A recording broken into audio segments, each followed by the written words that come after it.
యాదాద్రి భువనగిరి జిల్లాలోని మహాత్మా జ్యోతిరావు పులే వసతి గృహాన్ని ఆలేరు ఎమ్మెల్యే బిర్లా ఐలయ్య ఆకస్మిక తనిఖీలు చేశారు.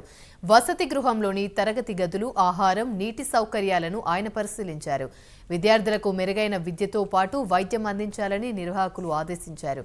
బిర్లా ఫౌండేషన్ తరపున విద్యార్థులకు దుప్పట్లను పంపిణీ చేస్తామని తెలిపారు.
హాస్టల్లో ఫుడ్ బాగలేదని చెప్పి ఈ ప్రభుత్వాన్ని బదనాం చేయాలని చెప్పి వాళ్ళ సోషల్ మీడియా, వాళ్ళ పింక్ మీడియా ద్వారా ప్రభుత్వం మీద దుష్ప్రచారం చేస్తారు.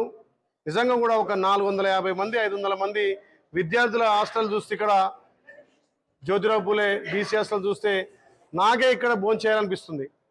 అంత మంచిగా మెయింటైన్ చేస్తున్నారు. టీఆర్ఎస్ వాళ్ళకి అధికారం పోయినాక రోజొక ఇష్యూ మీద ప్రభుత్వాన్ని బదనాం చేయాలని చూస్తున్నారు.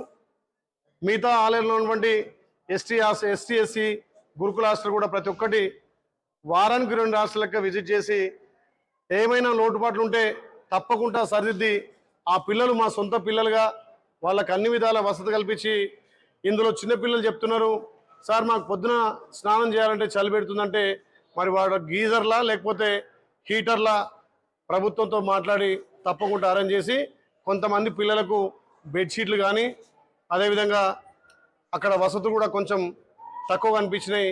వాటిని కూడా మా ఫౌండేషన్ ద్వారా తప్పకుండా ఆ బెడ్షీట్లు వాళ్ళకి సంబంధించిన మెటీరియల్ కూడా అందిస్తా అని చెప్పి మాటిస్తూ, కానీ కొంత ప్రతిపక్షాలు హాస్టల్లో ఫుడ్ బాగలేదని చెప్పి ఈ ప్రభుత్వాన్ని బదనాం